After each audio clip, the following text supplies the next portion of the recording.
ایک مسلمان ہر حال میں اور ہر مشکل میں اللہ کی طرف رجوع کرتا ہے، اپنے دین کی طرف رجوع کرتا ہے کہ وہاں اس کو کیا رہنمائی ملتی ہے. تو اس حوالے سے چند باتیں آج آپ کے سامنے کروں گی کہ اس سارے سیناریو میں بحیثیت ایک مومن کے ہمارا رویہ کیا ہونا چاہیے، ہمیں کس قسم کی گفتگو کرنی چاہیے، کس قسم کے خیالات ہمارے ہونے چاہیے، کس قسم کے عملی اقدامات ہونے چاہیے، کیا کرنا چاہیے اور کیا نہیں کرنا چاہیے. سب سے پہلی بات تو یہ ہے کہ مومن ہر معاملے میں اللہ پر بھروسہ کرتا ہے، اور یہ ایمان کا تقاضا ہے. یہ زندگی ایک امتحان ہے اور ہر روز ایک نیا امتحان ہوتا ہے، اور مومن بزدل نہیں ہوتا، مومن بہادر ہوتا ہے، کیونکہ اس کو پتا ہے کہ اس کے ساتھ اللہ ہے.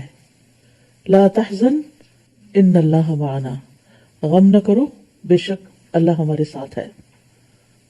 تو ہر معاملے میں، چاہے وہ کرونا ہو یا اس کے علاوہ زندگی میں چلنے والی کوئی اور مشکل ہو، آنے والی کوئی پریشانی ہو، ان سب معاملات میں انسان کو اللہ پر بھروسہ کرنا چاہیے اور یہ سوچنا چاہیے کہ سارے معاملات اللہ کے ہاتھ میں ہیں. تکلیف اسی کے اذن سے آتی ہے اور دور بھی وہی کرتا ہے. تو اگر وہ ہمیں پروٹیکٹ کر رہا ہے تو چاہے ساری طرف پھیل جائے ہمیں نہیں پہنچے گی. تو اصل پروٹیکشن اللہ کی پروٹیکشن ہے. اور اسی طرح اگر کسی کو تقدیر پہ کے لکھے کی وجہ سے تکلیف آ گئی تو اس کو دور بھی وہی کرے گا. تو تکلیف کے دور کرنے میں بھی اسی کی طرف رجوع کرنا ہے، نہ صرف یہ کہ اس بیماری میں بلکہ زندگی میں کوئی بھی تکلیف ہو، کوئی بھی پریشانی ہو، کوئی بھی مسئلہ چل رہا ہو. ہم کیا کرتے ہیں؟ لوگوں کی طرف دیکھتے ہیں کون کیا کہہ رہا ہے. اور جس طرح آج کل آپ دیکھ رہے ہیں کہ ہر شخص باندھ باندھ کی بولیاں بول رہا ہے، جو دل میں آئے کہہ رہا ہے، طرح طرح کے نسخے بتائے جا رہے ہیں، طرح طرح کی افواہیں پھیلائی جا رہی ہیں، خوف پھیلایا جا رہا ہے. یہ مومن کا رویہ نہیں ہو سکتا. مومن بغیر تحقیق کی بات نہیں کرتا، مومن بے سوچے سمجھے باتیں نہیں کرتا، مومن ہر سنی سنائی بات پہ یقین نہیں کرتا، کیونکہ کسی شخص کے جھوٹا ہونے کے لیے اتنا ہی کافی ہے کہ وہ ہر سنی سنائی بات کو آگے کر دے، اور بالکل بے بنیاد باتیں جن کے بارے میں کوئی فیکٹ حقیقت میں پتہ ہی نہیں، صرف اسپیکولیشنز، صرف ازمپشنز، صرف سنی سنائی باتیں.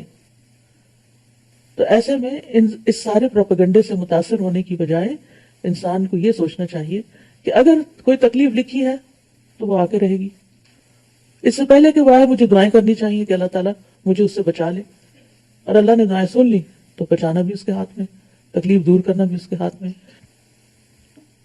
انسان حفاظتی تدابیر بھی اختیار کرے اور علاج معالجہ بھی کرے. علاج معالجہ کرنا چاہے وہ توکل کے منافی نہیں.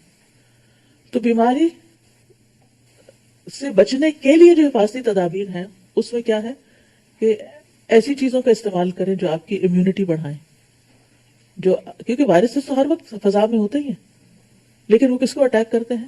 جس کے اندر مدافعاتی نظام جو ہے وہ کام نہیں کرتا یا کم ہوتا ہے، تو اسے ہر طرح کے جراثیم افیکٹ کر جاتے ہیں. اور اس میں آپ دیکھیے کہ نبی صلی اللہ علیہ وسلم نے مثال کے طور پر آپ نے فرمایا بالائی علاقے کی اجوا کھجور کا نہار منہ استعمال کرنا ہر قسم کے جادو اور زہر سے شفا ہے. یعنی جو یہ کھجور کھاتا رہے گا اس کو بیماریاں اٹیک نہیں کریں گی، زہر بھی کھا لے تو اس کے اوپر اس کا برا اثر نہیں ہوگا.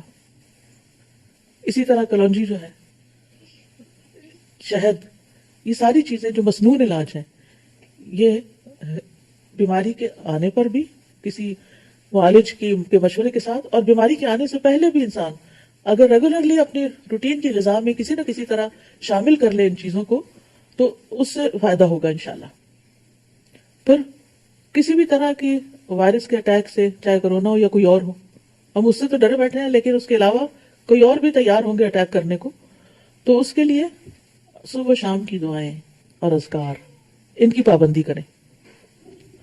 اس میں خاص طور پر یہ دعا بسم اللہ الذی لا یضر مع اسمہ شیء فی الارض ولا فی السماء وہو السمیع العلیم. عثمان بن عفان رضی اللہ عنہ کہتے ہیں کہ میں نے رسول اللہ صلی اللہ علیہ وسلم سے سنا، آپ فرماتے تھے جس نے شام کو 3 بار یہ دعا پڑھ لی اسے صبح تک اچانک کوئی مصیبت نہیں آئے گی، کوئی اچانک مصیبت نہیں آئے گی. اور وہ ہے بسم اللہ الذی لا یضر مع اسمہ شیء فی الارض ولا فی السماء وہو السمیع العلیم. اللہ کے نام سے، وہ ذات کے اس کے نام سے کوئی چیز زمین میں ہو یا آسمان میں نقصان نہیں دے سکتی، اور وہ خوب سنتا ہے اور خوب جانتا ہے۔ اور فرمایا اور جس نے صبح کے وقت یہ دعا پڑھ لی 3 بار، شام تک اسے کوئی مصیبت نہیں آئے گی، یعنی اچانک آ کے پڑھنے والی۔ راوی کہتے ہیں کہ اس حدیث کے روایت کرنے والے ابان بن عثمان کو فالج ہو گیا تھا، تو ان سے حدیث سننے والا ان کو تعجب سے دیکھنے لگا کہ پھر یہ فالج کیسے ہو گیا آپ کو؟ انہوں نے کہا کیا ہوا، مجھے کیا دیکھتے ہو؟ اللہ کی قسم میں نے عثمان رضی اللہ عنہ پہ جھوٹ نہیں بولا، اور نہ عثمان رضی اللہ عنہ نے رسول اللہ صلی اللہ علیہ وسلم پہ جھوٹ بولا، لیکن جس دن مجھے یہ فالج ہوا میں اس دن غصے میں تھا اور یہ کلمات پڑھنے بھول گیا تھا۔ تو اس لیے پابندی کے ساتھ اس کو پڑھیں، اور پڑھنے کا وقت بھی یاد رکھیں کیا ہے۔ پڑھنے کا وقت سورج نکلنے سے پہلے، فجر کی اذان کے بعد سے لے کے سورج نکلنے تک، اور شام کے لیے عصر کی نماز کے بعد سے لے کر مغرب کی نماز تک۔